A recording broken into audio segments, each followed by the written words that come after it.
welcome back to Movie Review Mom. Thanks for spending a few minutes with me, and thanks for subscribing. Hint, hint, nudge, nudge.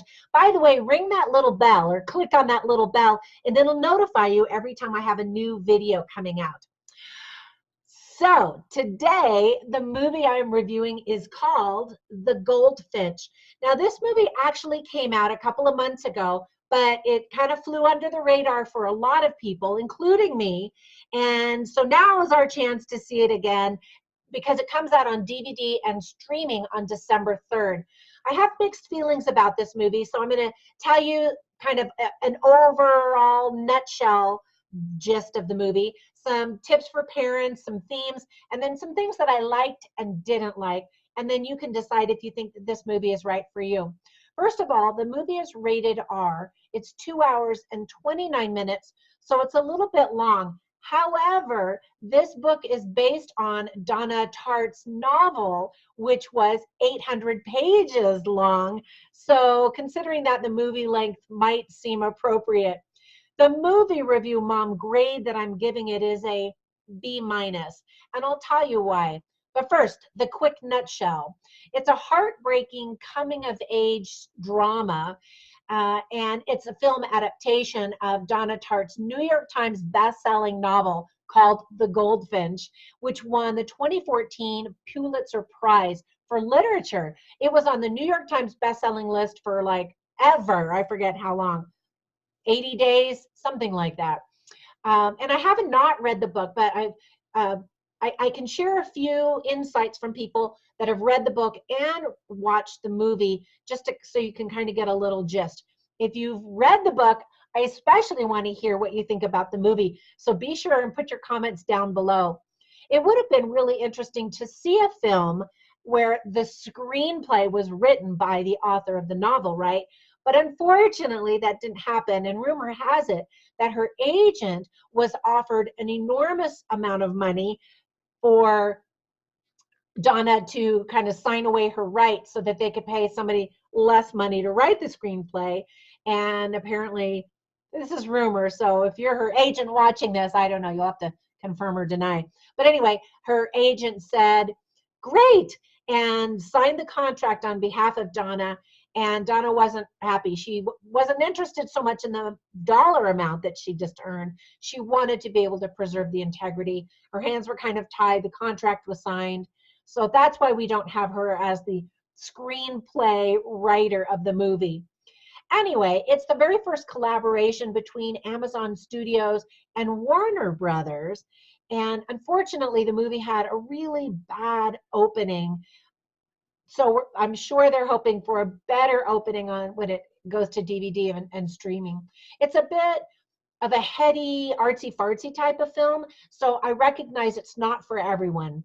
Now, some quick tips for parents. First of all, it's a rated R movie with some inappropriate material. Kids are not going to be interested in watching this anyway, and if they did, they would be extremely bored. Some parents are going to be bored as well. There's some talk of people's deaths. There's some profanity, and half of the profanity, including half of the F-bombs, are actually spoken by young boys. Or there's one moment where a young girl has a religious exclamation. And I hate swearing. It's just such a lack of creativity or intellect, maybe. But I especially hate it when kids swear. So anyway, there's that. There's talk of a bombing and the aftermath. There's talk of alcoholism, plus you see people drinking quite a bit, including kids. Kids drink alcohol, they smoke, they inhale drugs. So not the best examples for our kids to follow. And then, by the way, the kids that are doing the drugs, they kind of experience this hallucinogenic moment. Two of the boys flip the bird, not the actual bird like the goldfinch, but, the finger. You see a woman in a bikini by the pool. A father brutally kicks his son, and another father slaps his son. So there are some problematic parent-child relationships. There's also an interesting look at mother-son relationships, a couple different relationships there. And a boy kisses another boy, and then you also see those two same boys in bed kind of hugging. There's really no explanation that's given. That part of their relationship, whatever it is, if it's just a friendly thing or if there's something else going on, it's never really addressed, other than the relationship between these two boys as adults, well, even as children, is very complicated. So anyway, there's that. Now, some themes in the movie are dishonesty, accepting responsibility for your actions, immortality and our search for immortality, living a trapped life. Part of that includes being in love with the wrong person, the influence that other people have on your life. And I thought that that was a really powerful lesson. It's really clear as you see this young boy, and he's so easily molded by the influences around him, whether they are um, adults or other kids. His environment also has an effect on him.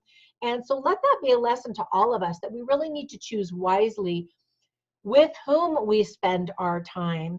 And of course, you want to be friends with everybody and be kind to everyone. And yet, who you bring into your inner circle needs to be a little bit more selective, because those people really do influence you. Anyway, some other themes are fate, loss, loss of life, uh, loss of a loved one, and then art, music, and antiques. And that's where kind of the highbrow part of the movie relates, because some people think, oh, it's just kind of a snooty film. Um, if you're interested in art and music and antiques, you'll probably find that to be really interesting. And I don't think the movie is attempting to be snobby, it's just portraying them and their lifestyle. Anyway, now, some things that I liked. First of all, both Oakes Fegley and Ansel Elgort did a fantastic job playing the same boy, Theodore Decker, as a troubled boy who experiences these horrible tragedies in his life, and then as he grows up, the adult Theodore.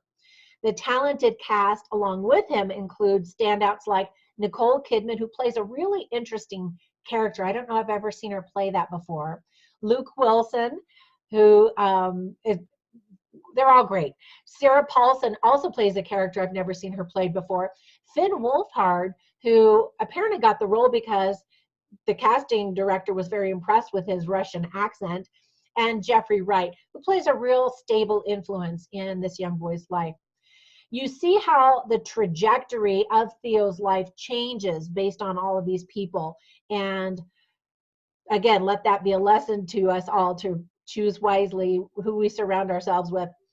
Anyway, there's some bouncing back and forth in time that might confuse some viewers, but the story tries to explain the present based on what happened in the past. So just keep that in mind as you're watching it.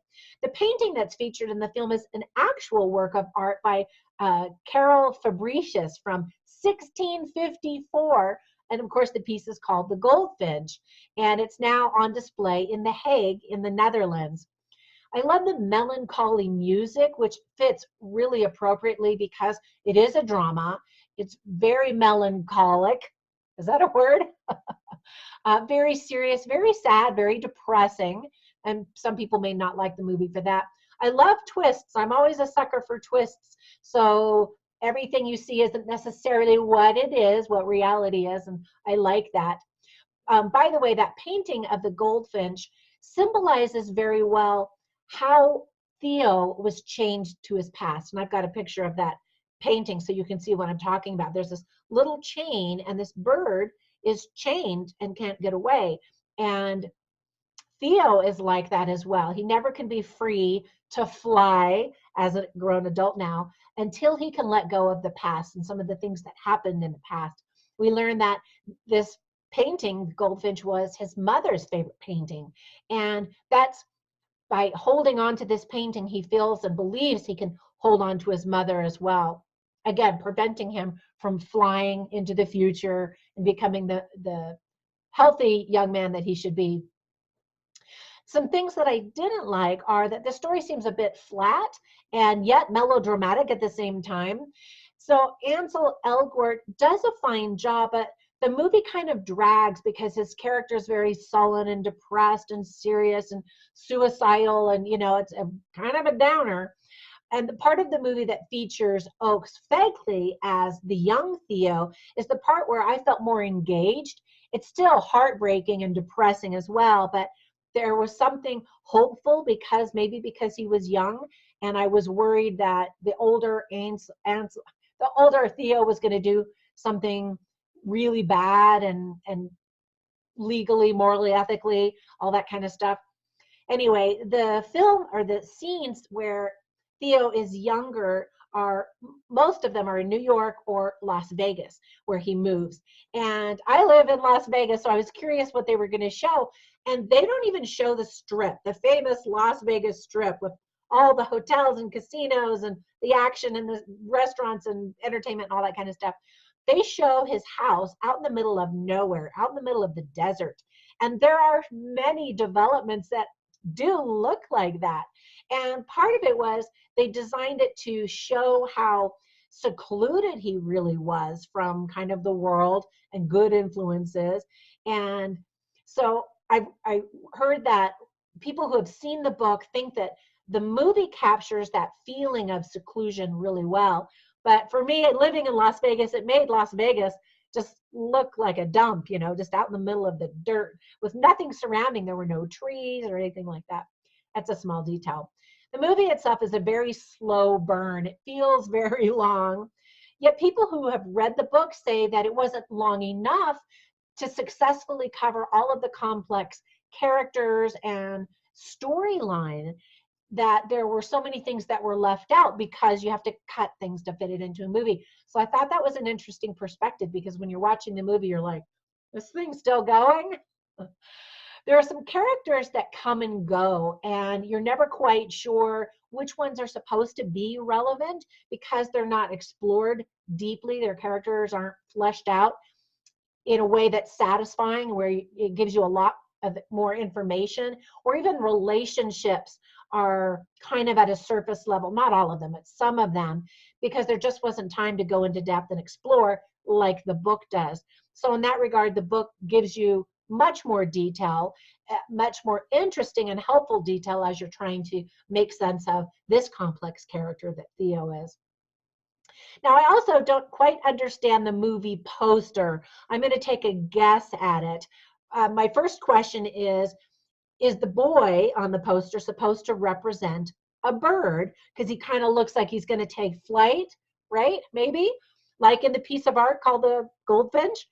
And does he have his shirt off to represent how he was thrust naked into the world without much support? Possibly. I would love to hear your thoughts. Be sure and comment down below and tell me what you think that the movie poster means. Anyway, I mentioned a boy kisses another boy, but the movie doesn't really explain what that's all about. So I'm not sure if the movie is alluding to homosexuality. And I don't know how the book handles that, actually. But it was never addressed again in the movie. And so you're like, was it a friendly European kiss, or was there something else there? It was sad to watch so many of the adults in Theo's life just pushing pills at him to kind of be a solution to cover up his grief, rather than helping him deal with all of the emotions, and kind of as a reflection on society, how everybody's so quick to pop pills rather than feel the emotion and work through it. Anyway, be sure and subscribe to this channel, but also check out moviereviewmom.com, where I list a bunch of the really interesting lines in the movie that caught my ear and my attention. And another thing that I offer in my movie reviews that are written online are suggestions for other movies that you might like if you like this one. So for example, two movies that I thought were sort of similar in messaging would be The Red Violin and The Postman, also called Il Postino. Il Postino. Anyway, just a couple of suggestions. Again, thanks for visiting and subscribing and spending a little bit of time with me. I hope you enjoy this movie if you watch it. And if you do, let me know. And stay tuned for the next movie review this week, tomorrow. Frozen comes out, so I will be getting that movie to you as quickly as I can, hopefully tomorrow. But I'll be seeing it tomorrow anyway. Let it go. I'll let you know. Bye for now.